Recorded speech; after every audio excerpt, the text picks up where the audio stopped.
Petri Wine brings you Basil Rathbone and Nigel Bruce in the new adventures of Sherlock Holmes.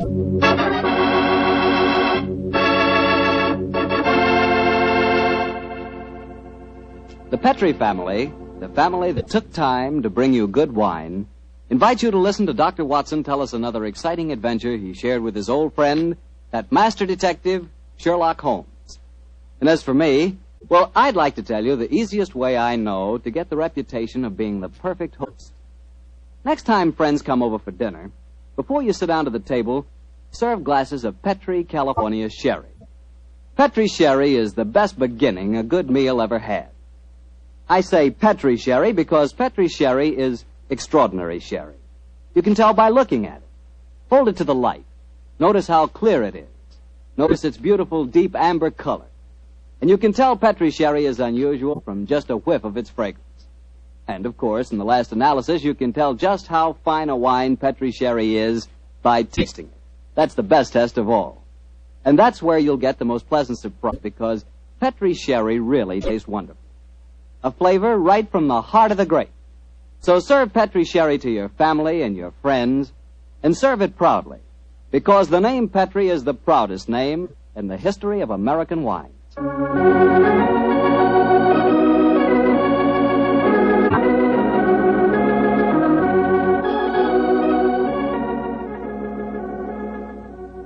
now I'm sure our good friend Dr. Watson's expecting us. Let's not keep him waiting. Come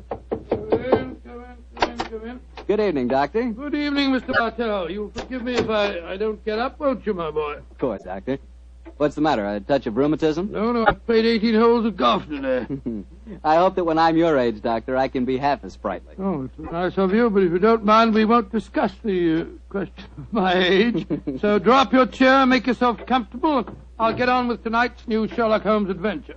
Well, from the hint you gave us last week, it sounded like quite a spooky story. It was, Mr. Bartell. It certainly was.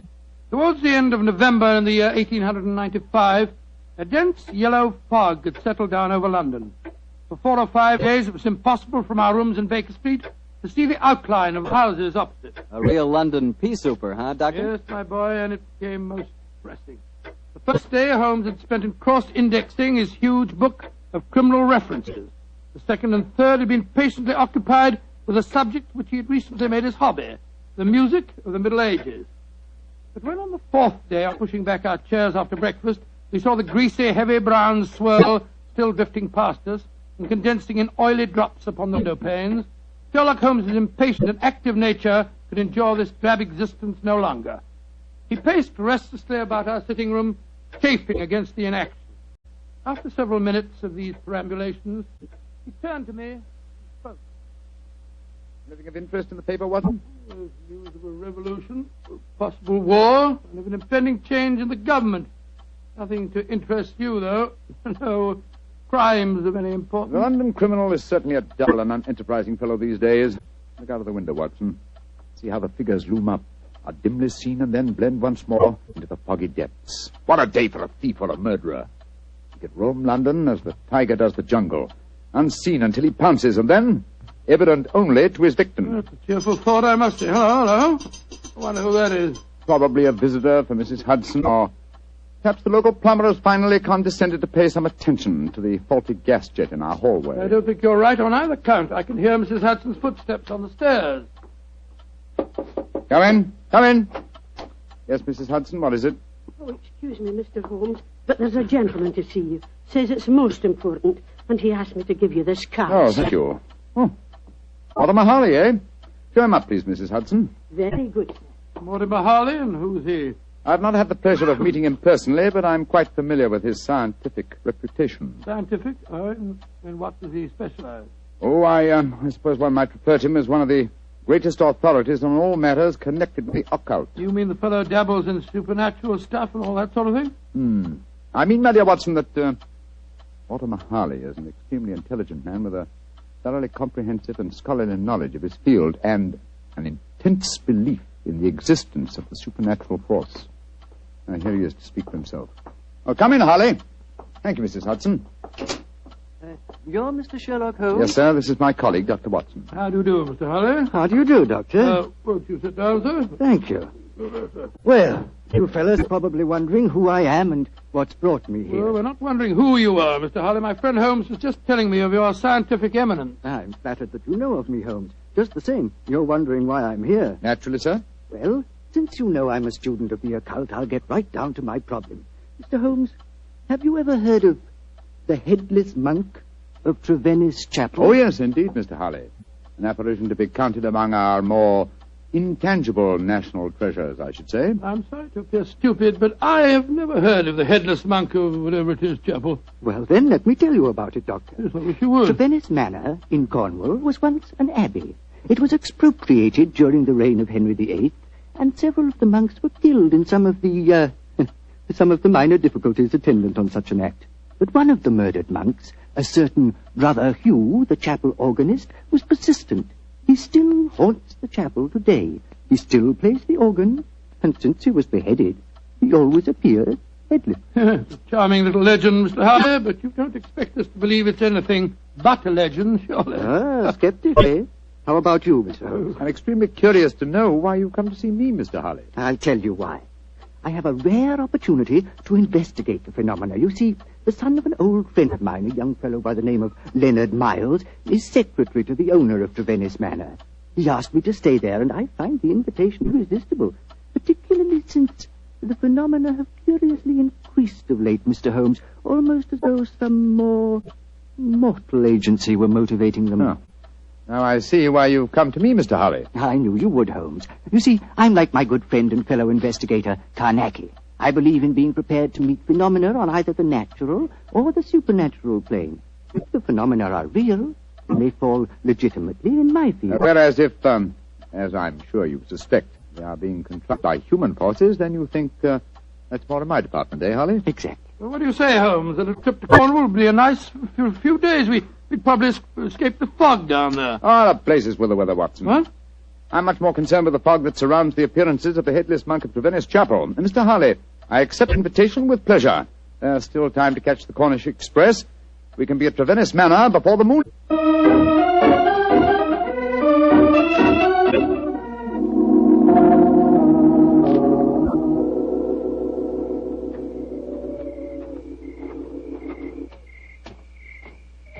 Hello? Who's this funny-looking fellow coming down the steps towards us? If I didn't hear the sound of his footsteps, I'd believe it was a psychic manifestation. And he looks as if he came from beyond the grave.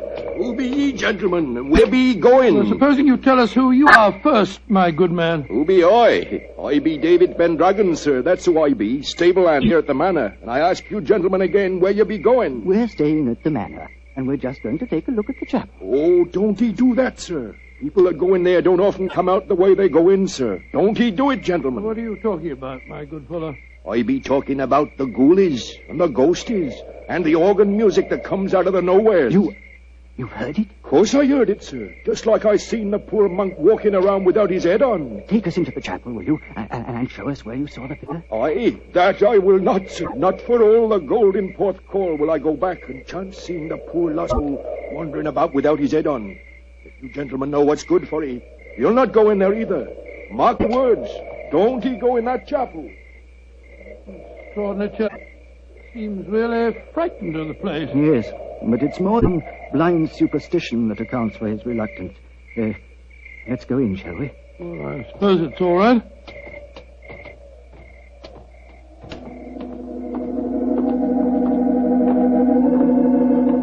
Great Scott!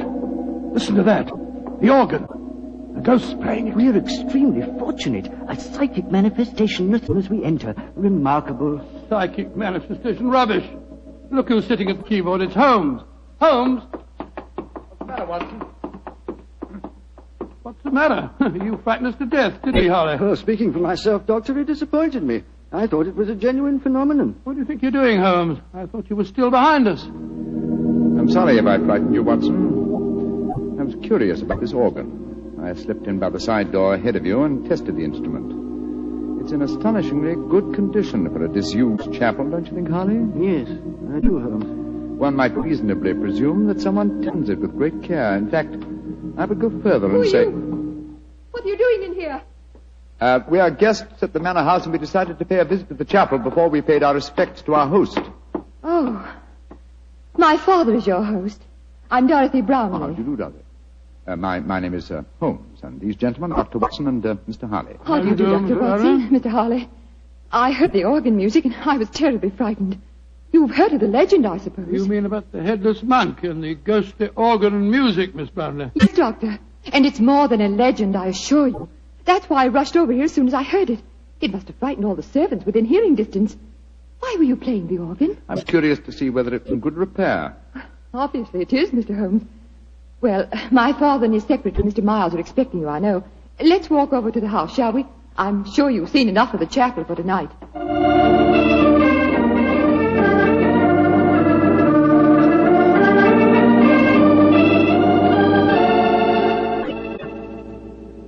Father, this is Mr. Sherlock Holmes and Dr. Watson. How do you do? How do you do, sir? How do you do? This is my secretary, Leonard Miles. How do you do, Mr. Miles? Mr. Holmes, Dr. Watson.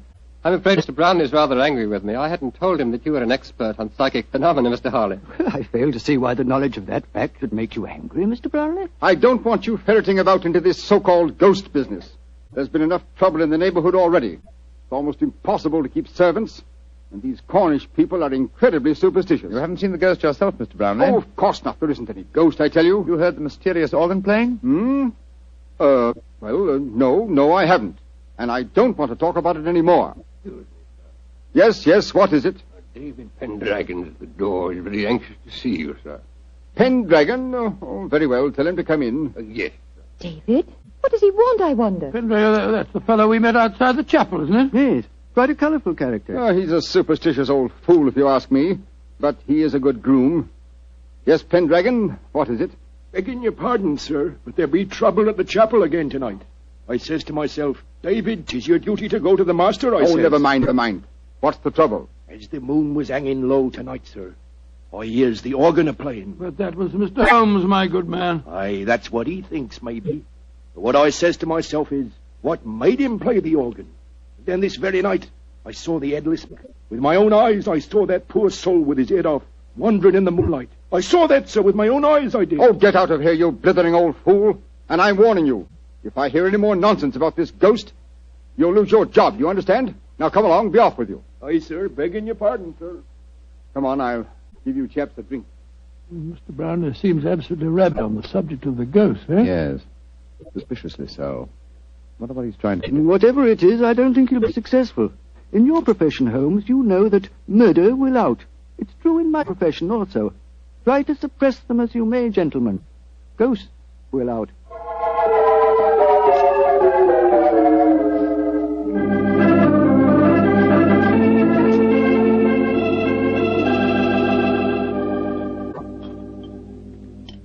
Well, Holmes, this place may be haunted, but I swear that I never spent a better night anywhere. Good morning, Mr. Harley. Good morning. Good morning, sir. Good morning. I'm glad to see I'm not the only late riser. Oh, were you up late, too, sir? Yes, I was, Doctor. I decided to ignore the veiled threats of Mr. Brownlee, and so I did a little investigating in the chapel. Do you mind passing the teapot? And what were the results of your investigations, Mr. Harley? Well, there was no psychic manifestation, you understand, but I'm sure of one thing. That chapel is evil. Evil to the hearts of its stones. And I'll swear that evil does not stem from the hapless monk who was murdered there. You confirm certain suspicions aroused by my own investigations last night. There is evil here, Mr. Harley, and I think I know its nature. Unless I mistake every sign and reaction, someone has been initiating the local peasantry to the evils of the Black Mass. Mass? Good Lord, what a shocking thought. My own sensations last night confirm your theory, Holmes. There is a coven here, I swear it, hiding its own obscene practices under cover of the haunting. Well, that sounds quite feasible. After all, the people are so superstitious that they'd keep as far away as possible from the chapel when they heard the organ playing. This problem falls into both our fields, Harley. The practice of black magic is a criminal offense. Perhaps it's just as well the old laws against witchcraft are still in force. I imagine, Mr. Harley, that you have your own methods of combating such forces as we're up against. Oh, yes, Holmes. Though mine are not connected with the legal aspect of the case. May I ask what you plan to do, sir? Well, I have several rather elaborate preparations to make, Doctor. It'll take me most of the day, I'm afraid. However, I shall explain them to you all after dinner tonight.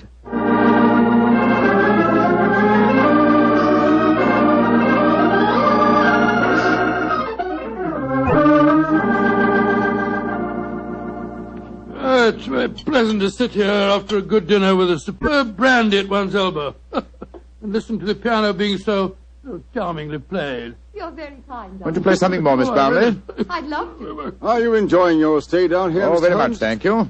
Both Mr. Harley and I have found the local folklore extremely interesting. I say, you fellows haven't been investigating the haunted chapel business again, have you? Now, look here. If you have, I shall be very angry. It's abusing my hospitality. I told you distinctly I didn't want any more talk of ghosts. We are not talking of ghosts, my dear Mr. Brownlee.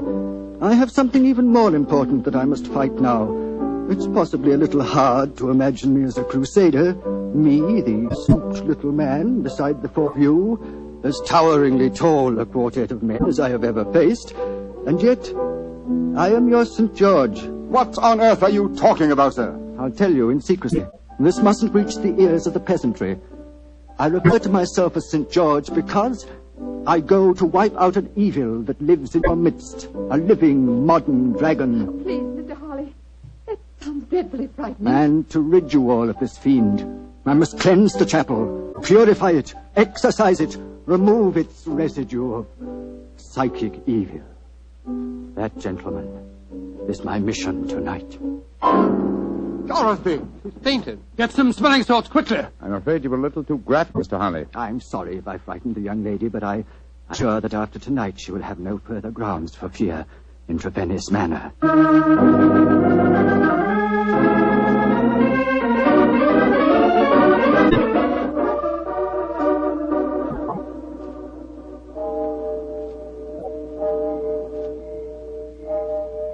Holmes, Yes, old chap?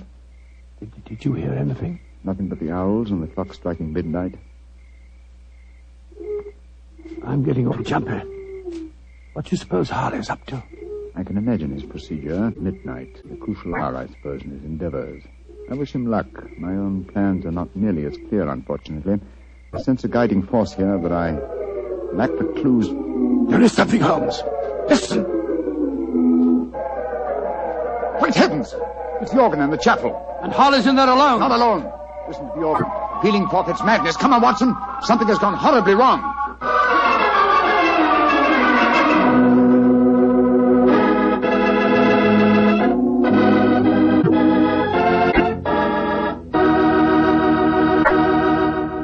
You'll hear the rest of Dr. Watson's story in just a second. You know, a moment ago I told you how much I thought you'd like Petri California Sherry, but I didn't tell you that Petri Sherry is the all-round, all-American wine. You can not only serve Petri Sherry before dinner, it's good after dinner, too. And, of course, later evening, when you're listening to the radio with some friends, a glass of Petri Sherry is just the thing. And say, Petri makes two kinds of sherry, the regular and Petri Pale Dry.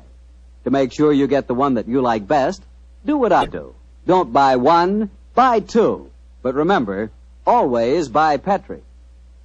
Dr. Watson, that was a heck of a place to break off your story. Then let us continue it as speedily as possible, my boy. As soon as we heard that devilish organ music, Holmes and I rushed out of the house and raced in the moonlight down the path leading to the ruined chapel. By the time we reached the entrance, the organ music had ceased, and the tall, gangling figure of David Pendragon was standing in our path. You gentlemen be wanting at this Never time mind of that. night. What are you doing here?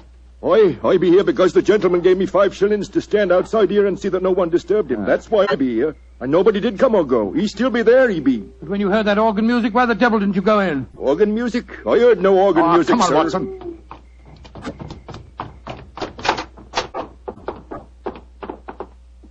Great heavens. Look at him. We're too late. Poor devil. A knife through his heart. It's obvious who did it. That fellow Pendragon. I'll go and grab him before he gets away. Watson, he's not a man. This murder was planned with devilish cunning. The curious thing, there's no sign of a struggle at all. Looks he just stood here and allowed himself to be stabbed. Are these chalk marks with which the body is surrounded? It is known as a pentagram, I believe. He thought it would protect him completely from the supernatural forces. Poor chap.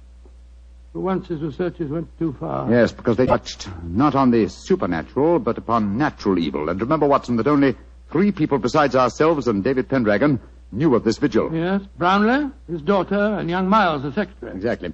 Go back to the house, will you? And bring them here.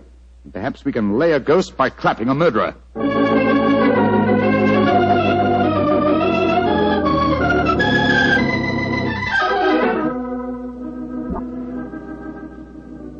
And And that's all I know, Mr. Holmes. Well, you've not established much so far, Holmes.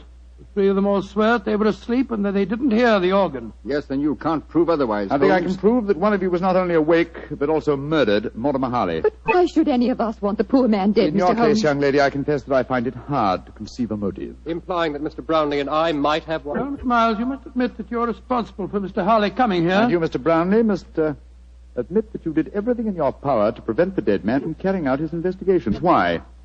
What were you trying to hide? Nothing. It's just that I wanted to sell the manor house. All this talk about ghosts was giving the place a bad name. If it had gone on, I'd never have disposed of the property. Well, speculation can get us nowhere. Let's get down to facts. Is there any other entrance to this chapel besides the two doors? None. Oh, there was an old smuggler's cave which came out near the organ loft, but Father had it bricked up some years ago. I had to. The tourists kept crawling in. Go and examine it, will you, Watson, old chap? All right, you are, Holmes. If you don't mind my saying so, Mr. Holmes, it seems obvious who did this murder. You told us David Pendragon admitted that no one went in or out as he stood guard. He must himself. Oh, the man's half-witted. And superstitious. He might have killed Mr. Harley because he was attempting to interfere with a ghost. And then played the organ to celebrate the occasion? I think you overestimate David Pendragon's capabilities, Miss Brownlee. Mr. Miles. Yes, Mr. Holmes. Pendragon is waiting outside. Would you be kind enough to ask him to come here for a moment, please? Certainly. Why don't you find out, Watson? Well, it's easy to see where it was bricked up, but it's a slum. No one could get in that way. But if no one came in or out, who else could have killed Harley except Pendragon? The ghost, or rather the person disguised as a ghost. The dead man expected a psychic manifestation. When he saw the supposed ghost coming towards him, he offered no resistance. He believed that the magical pentagram would protect him. Ah, there you are, David. Aye, here I be, sir. But I don't know nothing more than what I told thee. Oh, don't be frightened, Pendragon. All we want is the truth. That's what I told thee, sir. And tell us a little more, will you? When you said no one had entered the chapel tonight, you meant that no mortal man had entered, didn't you? That I did, sir. But how could I say I'd seen the ghost when Mr. Brownlee here had told me I'd lose my job if I spoke of the ghost again? Oh, now we're getting somewhere. So you did see the ghost? That I did, sir. The poor soul walking through the moonlight with no head on his body. You saw it quite clearly? Just as clearly as I sees you now, sir. How tall was he? He was... Would you mind standing against the wall, sir? Yes, of course. He was as tall as... Well, his shoulders come to just where your shoulders come now, sir. You're a tall man, then, so we narrow it down to either you, Mr. Brownlee, or you, Mr. Miles. But this is utterly ridiculous. Of course it is. On the contrary, gentlemen, the case is solved. Which one of them was it, Holmes? Neither. Remember that the ghost is headless. That means that the impostor must have built up fake shoulders covering the head. On either of these men, it would have brought their shoulders to the level of my head. Great Scott, it was... Bravo, Mr. Holmes. I didn't think you'd catch me. Dorothy! No, I don't believe Miss it. Brownlee, I must warn you that... Get back. Don't any of you come near me. As you see, I have a revolver. Dorothy, for heaven's sake! Don't speak to me of heaven. You thought I was a sweet little girl, didn't you, Father? You didn't know your dear, demure daughter could murder a man, did you? Why did you kill Mortimer Harley? Because he was a meddler. For months I've been practicing black magic here. For months I've been building up the legend of the headless monk and the organ music. It made me so wonderfully alone, so gloriously free to practice the rites. And then he came here. I let him live that first night because I thought he was a fool. But on the second, when he said he was going to exorcise this chapel, to purify it, as he said, he signed his death warrant. If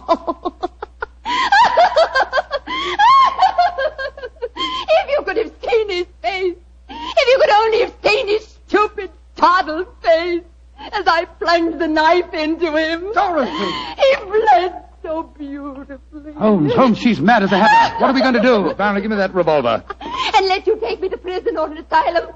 No, you'll never catch me. She's backing up the stairs leading to the organ loft.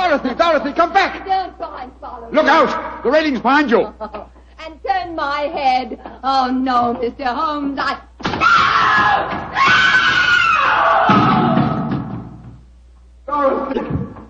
Dorothy! My poor little girl. Mr. Brownlee, the powers of evil are frightening. Your daughter had killed one man and might have killed more. She was insane. Hopelessly insane.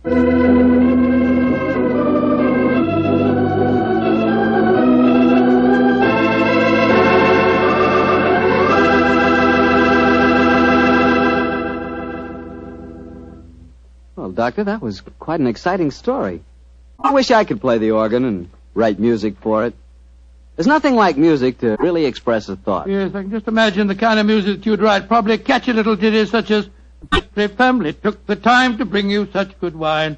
So when you eat and when you drink, remember Petri wine." Oh, no, Doctor. Is that the way I affect you? Although on the level, you could probably write beautiful music to describe the way the grapes look on the vine in the sunlight. But what music could tell you about the Petri family and how long they've been making fine wine? You know, the Petri family has been making wine for generations, handing on down from father to son, the knowledge necessary to transform luscious, sun-ripened California grapes into delicious, fragrant wine. And when you see that name Petri on a bottle of wine, remember, you're not looking at a mere trademark. That name Petri is the personal assurance of the Petri family that every drop of wine in that bottle meets their unusually high standards. Petri wine is always good wine. It's got to be, because Petri took time to bring you good wine. Well, Dr. Watson, what new Sherlock Holmes adventure do you have lined up for us next week? Well, now let me think. Next week, Mr. Bartell, I'm going to tell you a story that started quite enough as Holmes and I sat at a London dinner party, and yet, before the evening was over, we found ourselves involved in one of the most shocking scandals that ever rocked London society.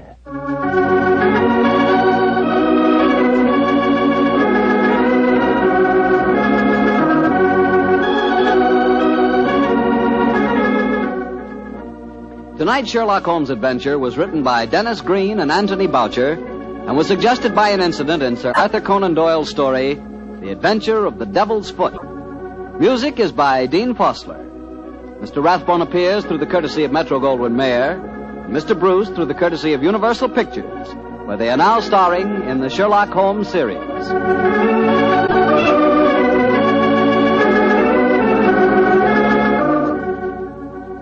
The Petri Wine Company of San Francisco, California, invites you to tune in again next week, same time, same station.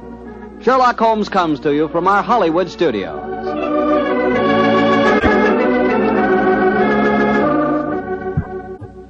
This is Harry Bartell saying good night for the Petri family. This is the Mutual Broadcasting System.